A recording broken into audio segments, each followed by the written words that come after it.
Good morning, Delaware. Here we are in week 2 of Plague Week. This is sort of the difference between commercial radio and public radio. They do Pledge Week, we do Plague Week. So, hey, Nicole, how you doing? Well, hey, George, I'm doing all right. I'm hanging in there. Like I said last week, I had 4 in my family going into this, and we still have 4 today. So, so far, so good. Yep. We're doing fine as long as we keep the sharp knives hidden. So. Yeah. So our guest today is Kellen Freeman, who you may know is our technology STEM training specialist, or as we all know him, he is actually the person who runs the Maker Annex at the Wills Education Center when we're open. Hey, Kellen, how you doing? I'm good, George. How are you doing? I'm doing okay, but we're really going to be talking in the second half of the show about some projects you've been working on while we've been closed to help first responders and people here in Delaware during this time. So we'll talk about that some in the second half of the show. But Nicole, while you're home and everything right now, I don't know what it's like in your house, but have you had much time to read or binge or watch anything? Well, I have not been reading much of anything. I have been binging, and it's really not going to help our library users, but I did watch all of the Tiger King season that everyone's talking about on Netflix. So unless you're a Netflix person, you're not going to know much about that one. I don't know. I've not watched a single moment of it, but I feel like everywhere I turn, people are talking about it. Yeah, it's really interesting. I'll save it for another day because I'm still trying to wrap my head around everything that happened in it. But I have been listening to music is one of the things that I have been doing in my working time at home and with the kids. And Jenny here at the Delaware County District Library, she's at our Orange branch. She put together a really awesome list of Broadway music that's available on Hoopla, and that has just been giving me life this past week. She's got some amazing titles on there. Some of the ones that she's listed include Hamilton, Dear Evan Hansen, Come From Away. So she's got a lot of really modern titles on there, Hadestown, that you can download, things that have recently been on Broadway. But then she's also got some of the classics. She's got Newsies, Oklahoma, Wicked, and then Who Can't Smile when they're listening to Joseph and the Amazing Technicolor Dreamcoat. Like, that's just one of my happiest musicals in all of the history of time. I think that has my favorite Andrew Lloyd Webber song in it. The Any Dream Will Do is in Joseph and the Amazing Technicolor Dreamcoat. I love that song. Yeah, so, it's a really fun list. They're all available on Hoopla, so you can use your library card. You can check them out now, and you can find your way through the story. The other really cool thing that's happening right now is BroadwayWorld.com and Broadway HD, those are 2 different Broadway sites. They are both giving some free streams, some free downloads, and some free views while everyone is at home during this time. So if you're a Broadway lover, those will be really good places that you'll want to check out, BroadwayWorld.com and Broadway HD. And you can connect both of those to like your at-home devices, your Rokus and your Fire Sticks. And the other cool thing is that you can go online. I found it on YouTube. I'm sure it's on other places too. But Rosie O'Donnell did a one-time resurgence of the Rosie O'Donnell Show for 3 hours, and she interviewed a ton of Broadway people. I mean, everyone from Kristen Chenoweth to Billy Porter were on this show, and she did it all to raise money for the, I believe it was the Actors Equity Fund. I think she raised $15 million by the end of the night. But there's just a lot of Broadway love happening right now for all of those Broadway workers who are out of work. So just do what you can to support them right now. It's really worth it. Mm-hmm. I watched the Broadway HD version of Oklahoma with Hugh Jackman the other night, and it was excellent. It was just a terrific production, and good music, and well photographed, and just totally enjoyable, and a great way to forget about everything else that's going on in the world right now. Mm-hmm. So, okay, so that's you mentioned BroadwayHD.com and what was the other one? Broadway World. Mm-hmm. Broadway World. That's right. Yes. Okay. So great. Yep. And then all of those well, soundtracks on Hoopla. Mm-hmm. Okay. Well, right. Yeah. All the music on Hoopla. That's one of the things we've been putting a lot of good content on our website and social media. So I'm sure Jenny's Broadway playlist is that on our social media now. Yep. We just posted it yesterday. Great. Good. So, okay, Kellen, you mentioned that you've been reading some stuff during this week. What you been up to? Well, I also haven't really been reading anything. We've been trying to figure out how to make home life work with two adults working and a 2-year-old who wants nothing but your attention. So it's been a process, but we've been getting there. What we have managed to do was we had a hangout one night with some coworkers online. We played some games together. We loaded up some of the Jackbox Party Pack games, which are just goofy games that I streamed it from my computer, and then everybody else joined in on their phones from home, and we all got to kind of hang out together, which was a nice little change of pace. That sounds fun. Mm-hmm. Yeah, they're goofy, silly games. There's trivia games, there's drawing games and stuff, battle of wits and such. And so some of the people that we got together were ideally suited for those kinds of challenges and made for a pretty fun evening. Good. Now, what was the name of the package you talked about? Is that? It's called the Jackbox Party Pack. There's 6 of them out right now, along with the 7th that's coming this fall. Each one has about 4 or 5 games in it. There are different styles and genres within each one. One person displays it, and then everybody else uses their phone as a controller. And so all you need is the room code, and then everybody else can play along from wherever they're at. Oh, cool. That sounds like a lot of fun. Yeah. Yeah, that sounds like a lot of fun. I've seen a lot of people on social media recently have been talking about having Jackbox parties with their friends through Zoom or Skype or Google Hangouts or something like that. Mm-hmm. Well, I think we did something not as high tech with some of my friends. It was very, very low tech. We just basically pulled up our Trivial Pursuit games in each of our homes and then just pulled up a card and asked everybody a question from our card and then had people ring in. And, yep, that was our super low tech way of doing it. But it's just one thing to pass the time. Mm-hmm. Whatever works to get a little bit of normalcy. Right. Definitely need that. Yeah. Yeah. I'm so looking forward to getting back to being on a regular schedule. It's just crazy. So anyways, so this week I've been looking at a book that's been sitting on my nightstand forever that I finally got a chance to kind of dig into. And it's called Between You and Me, Confessions of a Comma Queen by Mary Norris. Ooh. Mary Norris has worked for The New Yorker since 1978. And if you know The New Yorker magazine, it's probably one of the best edited, best looking magazines in the world right now. And it is beautifully managed each time. And you can pretty much judge the magazine by the quality of its copy editing. And she's actually the copy editor. So she talks in this book about how she came to be somebody who is an absolute fanatic for the language. And but she does it with such a great sense of humor that it doesn't feel like she's your grammar school teacher yelling at you about where to put a comma. It feels more like somebody who's talking about a skill that they've got that's really cool, that they think is really cool, and that they like to joke about, that they have some fun with.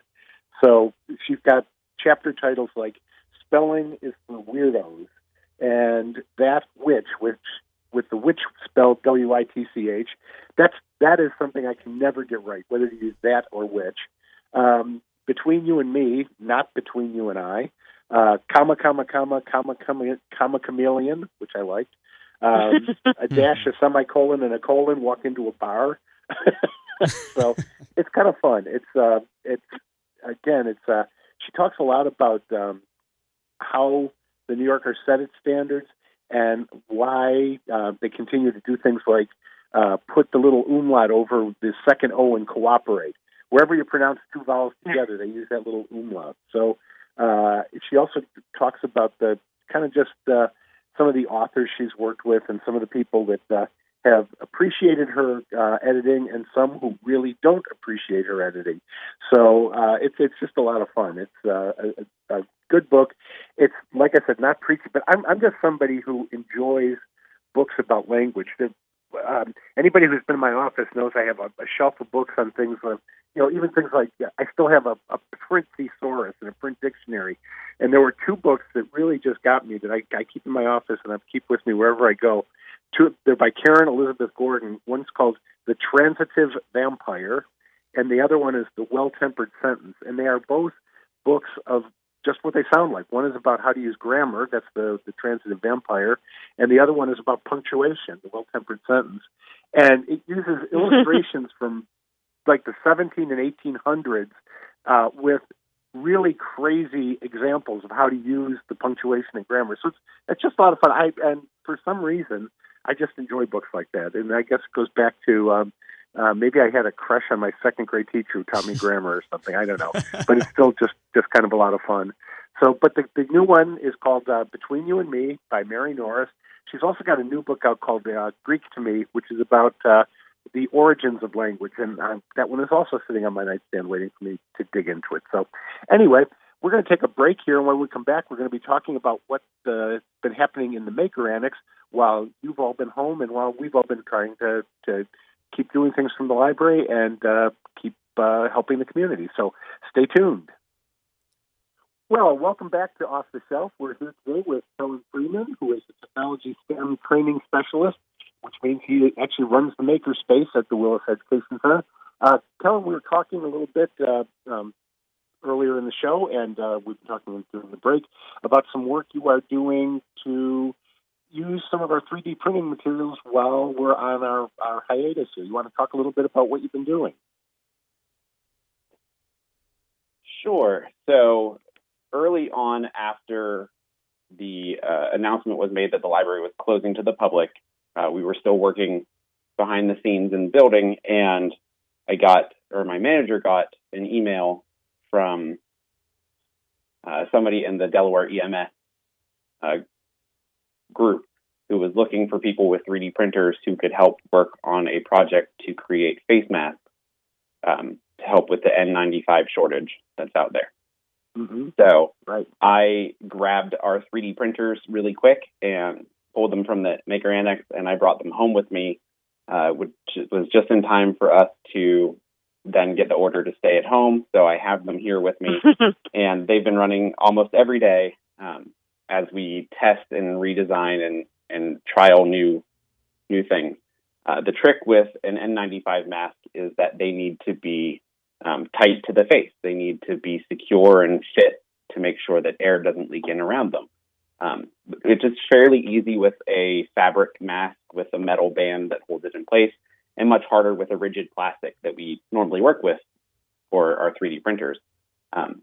The nice thing with the plastic that we use is it is a thermoplastic, so it can be heated and shaped, which is the whole basis of how 3D printing works. But we can print a general shape and then heat it up and mold it to the specific face of the user. And so it's been trying to find that baseline mask that we can print a bunch of and then make the final tweaks with along the way. There's a group of people working from within the EMS group themselves that have 3D printers. They've been designing the parts and sending them out. They supplied me with a roll of flexible filament, which is really neat. It's a fun, stretchy filament that when it prints, it's not rigid. It has some bend and give to it. And so I've been printing seals to go over top of the mask that can secure a little tighter to the face. We've been going through, I think, about 5 or 6 versions of that seal, trying to get one that works. And we got the word yesterday that they've reached a 100% seal.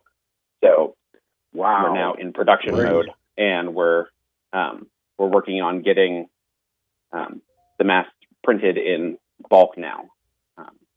Mm-hmm. A bunch of us started working on those today. In the meantime, while we were waiting for that, I had another patron reach out to us through our online chat feature on the website, and they were working with Rogue Fitness in Columbus to make face shields. These are the headbands with the clear plastic visor on the front of them that can be coupled with masks and goggles and everything to provide extra protection. And the company Rogue has an injection mold coming in a couple weeks, but in the stopgap, they need something that can be made. So they had some people who were doing 3D printing. And so I set one of our printers on to doing that. The fun thing is they're using the design created by the company that we buy our printers from. When everything happened over in Europe, because we buy ours from a company in the Czech Republic, the company started shifting into making hand sanitizer and making face shields, and they supplied all the designs for free, and that's the one that we're using, which was a fun little thing for me because that wasn't the one that I chose. That was just the one that was supplied to me. But they should be up and running here soon in a couple weeks with their injection mold. But in the meantime, they need to be able to supply Ohio Health and OSU, and they have people asking from all over the place for these designs. So these are just a stopgap measure until they can get their mold going and start cranking out face shields by the thousands. That's I amazing. just think that's a great use of the technology, and I'm so glad that the library's there to be able to help and to have somebody as talented as you to be able to make sure that it actually happens. So thank you for doing that. That is just a real contribution to the community. Mm-hmm. We've had a bunch of other libraries in the region, Westerville and such, were reaching out to us about what we're doing, how can they help, what are they doing. They've had their patrons asking what they're doing with their printers and stuff. So it's kind of becoming a big grassroots. I see all of these different maker spaces online are grabbing printers from everywhere and setting up printer banks of 30 printers and just letting them run for, all day long, printing more parts and more pieces to it all over the country. So the maker movement is definitely taking advantage of this opportunity to give back and use what we have to help in any way that we can. Yeah, and I think it's like we're all MacGyvering a whole lot of things right now, and I think this is just another example of the creativity that goes into the response to a disaster like this. So again, thank you for doing that. Yeah. I also want to bring up something else that you're working on. We got a few more minutes here in the second segment here, and that is we are starting a library podcast channel. That we are. So this has been something that we've been working on for a little while, and there's been a small group of us who have been working on it. Nicole is one of them, and it will feature these episodes of Off the Shelf. After they come out on the radio, they'll be able to find them online in an easy-to-access location that just downloads right to your phone. But we'll also have other people from the library who will be sharing their interests and their recommendations on different topics. So we have Annie Pasma, who is one of our children's librarians at Delaware, will be doing a reader's advisory show where she will take recommendations from the staff on books and movies on a whole bunch of topics and sharing those with everybody. We have Luke and Dan, who both work down at our Orange branch, that will be doing a movie podcast within the podcast. I don't know too much about their details, whether it's a review show or a discussion or what, but it's that one is one that they're working on getting started up. And there'll be more as time goes on, as we all find our little niche in what we want to talk about. Not everything will go forever. Some things might be just 5 episodes. We might have something that goes ongoing, but we're looking into also getting mini shows like around the Great Geek Fest. In the lead up to that, we'll have interviews with people and discussions of the different things that we've got going on. It sounds like it will be a big variety of ways for you to stay engaged with what the library is doing. Nice. Yeah, I think I kept trying to remember what the movie podcast was going to be called, and Luke and Dan, I kept saying, are you going to be movie men, and they were like, no, we're library guys. So I like that they're the library guys. I think they said that theirs is going to be more genre-based, and it's going to be movies that you can easily get your hands on, that aren't necessarily blockbusters, but are tied to, the ease of getting them through the library. Mm-hmm. Well, knowing Luke and Dan, it should be a lot of fun because they're both got great senses of humor. They'll be a lot of fun to listen Right. to, I'm sure. Aw. Yeah. And you mentioned Annie Pasma, and she's got a great voice. I mean, she does a lot of our children's programming, but she also does voiceover work. I mean, she's got just a terrific voice, so she'll be great on a podcast. Yeah. Yeah. So, Yeah, this we're has been a actually great rehearsing opportunity to get everyone all set up with their tools that they have at home, because Annie has her home studio right now. So she's like, great, this is perfect. So, well, it seems like lots of our staff have some sort of home studio of some kind or another, because we're seeing a lot of staff-created content going up on our social media. I just saw another one from Hilary from the Powell branch, a new piece from Miss Hilary. So I know we're getting contributions from staff right along for the interim here. Mm-hmm. Yeah, Miss Hilary is keeping me busy. She is sending me probably 2 to 3 videos a day, and she's also and she's just one of a handful of people who are sending regular videos for uploading on our Facebook pages. So stay tuned. There will be lots. Nice. And I just saw some more stuff from Mr. George, too, this morning on Facebook. I don't know if that's going directly to us or not, but I saw he did another story time on Facebook with one of his music and dance story times, so it should be a lot of fun. Mm-hmm. Yeah, he picked up a song from Cuckoo Kangaroo in this week's video. He emailed Brian and Neil, and he said, "Hey gang, could I use one of your songs in my live streams?" And they said, "Yep, do whatever you want." And then I had been going to the Cuckoo Kangaroo YouTube page pretty regularly for a mid-morning dance break with my girls, and we discovered that they did a free concert in I think Neil's garage. So that Nice. was entertaining. Nice. Yeah. Wow.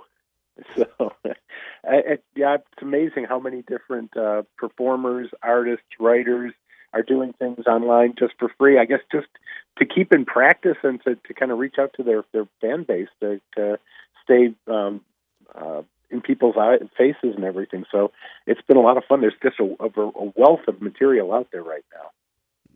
Yeah. Mm-hmm. But it's good that it's out there, because, as you know, this week when the governor extended the stay-at-home order and the schools were continued to be closed, we had to announce that the library now will not be able to reopen before Monday, May 4th. So it's still going on. We hope that you're being careful, sheltering in place, staying off the streets as much as you can, keeping that social distance and everything, and using the library's resources that are available online and on social media. So we keep churning it out, right, Nicole and Kellen? You got it. Yep. So we will. We are anxious to see you back in the library, but not until we can all do it healthily and in good conscience. So we'll be staying, like I said, until at least Monday, May 4th, and but we'll keep churning it out for the web. So, Nicole, thank you very much for being here, for organizing the show today. Kellen, thank you for being here. Thank you for all you're doing with the first responders and everything. And Gage, thanks for making it all sound good. Yeah. Appreciate it. And ladies and gentlemen, we will see you online. Take care. Bye-bye.